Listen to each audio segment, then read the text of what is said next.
नमस्कार. आज आपण बोलणार आहोत हिंदू कोड बिलाबद्दल. काय आहे हिंदू कोड बिल? काय होतं हिंदू कोड बिल? काय होतं त्याच्यासाठी? काय होता मसुदा? काय झालं होतं तेव्हा? आपण हे सर्व जाणून घेऊ आजच्या व्हिडिओमध्ये. चला. हिंदू कोड बिल 1949 साली डॉक्टर बाबासाहेब आंबेडकर ते त्यावेळेचे स्वतंत्र भारताचे पहिले कायदेमंत्री होते. तेव्हा त्यांनी तो हिंदू कोड बिल मसुदा संसदेमध्ये मांडला होता. पण त्यावेळेला भारत हा सक्षम नव्हता की आपण तो हिंदू कोड बिल किंवा तो जो मसुदा आपण मांडला होता तो आपण मान्य केला पाहिजे. नेमकं काय होतं हिंदू कोड बिल?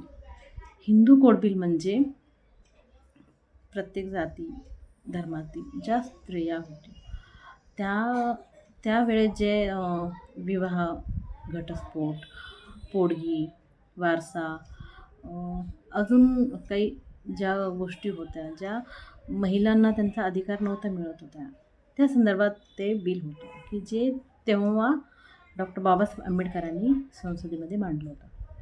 पण तेव्हा भारत नुकताच स्वतंत्र झालेला आणि एवढ्या मोठ्या विषयामध्ये आपण धर्मामध्ये बदल करणं हे अपेक्षित नव्हतं तेव्हा.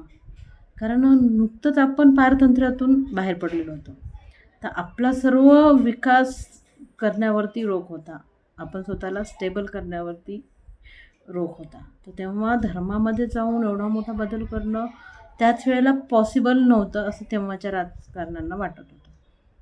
तर त्यांनी अगोदर हा विषय मांडला की आपण आपले पहिलं लोकसभा निवडणुका निवडू, त्यानंतर आपण हे हिंदू कोड बिल आहे ते आपण बघू. पण डॉक्टर बाबासाहेब आंबेडकरांचं म्हणणं होतं की आपण आत्ताच याच्यावरती कायदा केला पाहिजे. जसं आज आपण नागरी संहिता बोलतो, समान नागरी संहिता, सिव्हिल कोड, हा तेव्हाचा सिव्हिल कोड होता.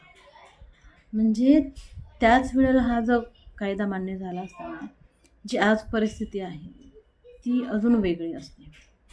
पण तेव्हाची जी परिस्थिती होती ती ऑफकोर्स एवढा मोठा बदल करण्यामध्ये नव्हती, म्हणजे रिस्क घेणारी की आत्ताच आपण स्वतंत्र झालो आणि आता आपण लगेच धर्मामध्ये जाऊन एवढा मोठा बदल करणं हे नव्हतं अपेक्षित.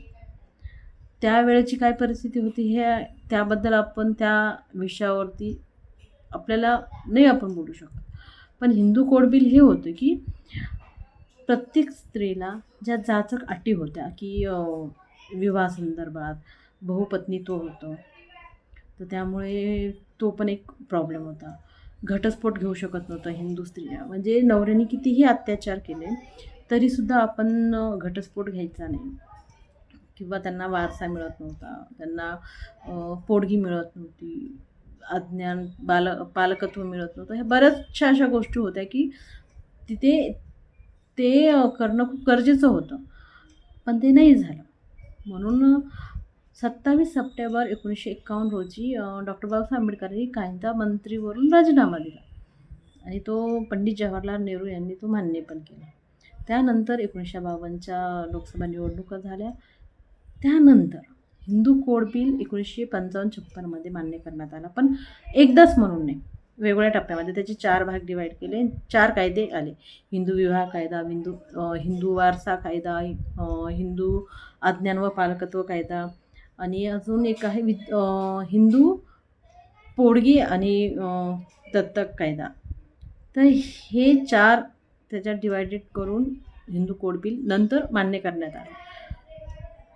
पण ते वेगवेगळ्या सेक्शनमध्ये वेगवेगळा त्या जो मूळ मसुदा होता त्यामध्ये थोडंफार मॉडिफाय करून तो स्वीकारण्यात आला होता. तर हा आहे हिंदू कोड बिल.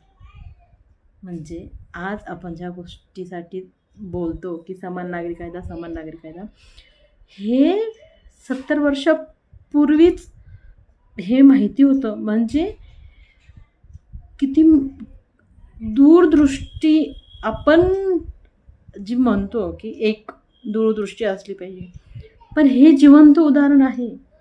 दूरदृष्टी असण्याचं.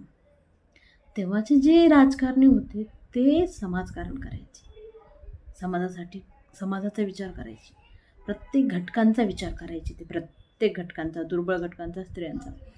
आणि आपण डॉक्टर बाबासाहेब आंबेडकरबद्दल फक्त एक जातीपुरतं त्यांना आपण मर्यादित केलेलं आहे, की जे की फार चुकीचं आहे.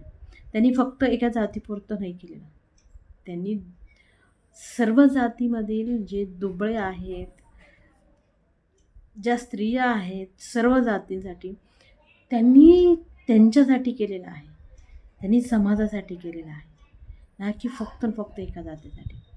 सो प्लीज तुम्ही कोणत्याही समाज सुधार करा, त्याच्या जातीमध्ये नका बांधून ठेवू, कारण ते खूप मोठे, त्यांचं व्यक्तिमत्व खूप मोठं आहे. प्रत्येक समाज सुधारकांनी काय केलं हे जाणून घ्या, म्हणजे आपल्याला अजून जास्त प्रकारे आपला भारत आणि भारताचा इतिहास समजेल. जे आपण भारतातल्या चुका, आपण का नेहमी बोलतो की प्रत्येकाने आपला इतिहास वाचला पाहिजे, का? कारण भविष्य सुधारतं. खरं आहे, कारण इतिहासात ज्या गोष्टी घडतात त्याची प्रत्येक वेळेस पुनरावृत्ती होते म्हणजे होते. मग यासाठी आपला इतिहास वाचला पाहिजे, जेणेकरून ज्या इतिहासात आपण चुका केल्या त्या आपण भविष्यात नाही करू शकणार, जेणेकरून आपलं भविष्य अजून चांगल्या पद्धतीने उभारेल. तर माझं म्हणणं हेच आहे की कोणालाही एका जातीमध्ये बांधू नका आणि जाणून घ्या की कोणी काय केलेलं आहे, काय होतं हिंदू पूर्वी, आणि आज आपण तेच आणण्यासाठी किती झगडत आहोत. 70 वर्ष झाले तरीसुद्धा ते समानता आलेली नाही. त्यासाठी प्लीज अँड प्लीज सपोर्ट करा. बघा की आजकालचे राजकारणी राजकारण खेळत आहेत की समाजकारण करत आहेत, समाजासाठी झगडतायत की त्यांच्या स्वतःसाठी झगडत आहेत. जागरूक